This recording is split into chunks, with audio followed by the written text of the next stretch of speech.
মঙ্গলবার রাজ্য পুলিশের নিয়োগ প্রক্রিয়া দ্রুত সম্পন্ন করার জন্য দাবি তুলে বিক্ষোভে সামিল হয় শত শত বেকার যুবক যুবতী। তারা পুলিশের সদর কার্যালয়ের সামনে বিক্ষোভ দেখায়। তাদের বক্তব্য, 2022 সাল থেকে নিয়োগ প্রক্রিয়া ঝুলিয়ে রাখা হয়েছে।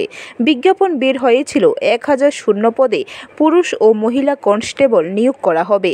পরবর্তী সময়ে তারা শারীরিক পরীক্ষায় উত্তীর্ণ হয়ে 6200 জন লিখিত পরীক্ষা দেয়।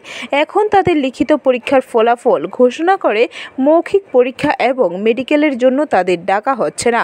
এর জন্য দুর্গাপূজার আগেই তাদের নিয়োগ প্রক্রিয়া সম্পন্ন করার জন্য দাবি তুলে রাজ্য পুলিশের সদর কার্যালয়ে ডেপুটেশন দেওয়া হয়েছে বলে জানান। ত্রিপুরা পুলিশের ক্যান্ডিডেট দ্বিতীয়বারের মতন একত্রিত হয়েছি। এর আগেও আমরা একবার আইছিলাম একটা ডেপুটেশন দেওয়ার লিগা। তো আমরা জানতে চাইছিলাম তখনকার যে কী কারণে আমাদের প্রসেসটা লেট চলতেছে, ঠিক আছে। তো তখন জানানো হয়েছে যে বিভিন্ন সমস্যার কারণে আমরা লিখিত পরীক্ষাটা একটু দেরি হয়েছে, ঠিক আছে, কিন্তু এখন আর কোনো সমস্যা নাই, তোমরা প্রসেস তাড়াতাড়ি কমপ্লিট করা হবে। কিন্তু আমরা 2024 জানুয়ারি মাসে রিটেন টেস্ট দিছি, লিখিত পরীক্ষা দিছি, এখন সেপ্টেম্বর মাস চলতেছে।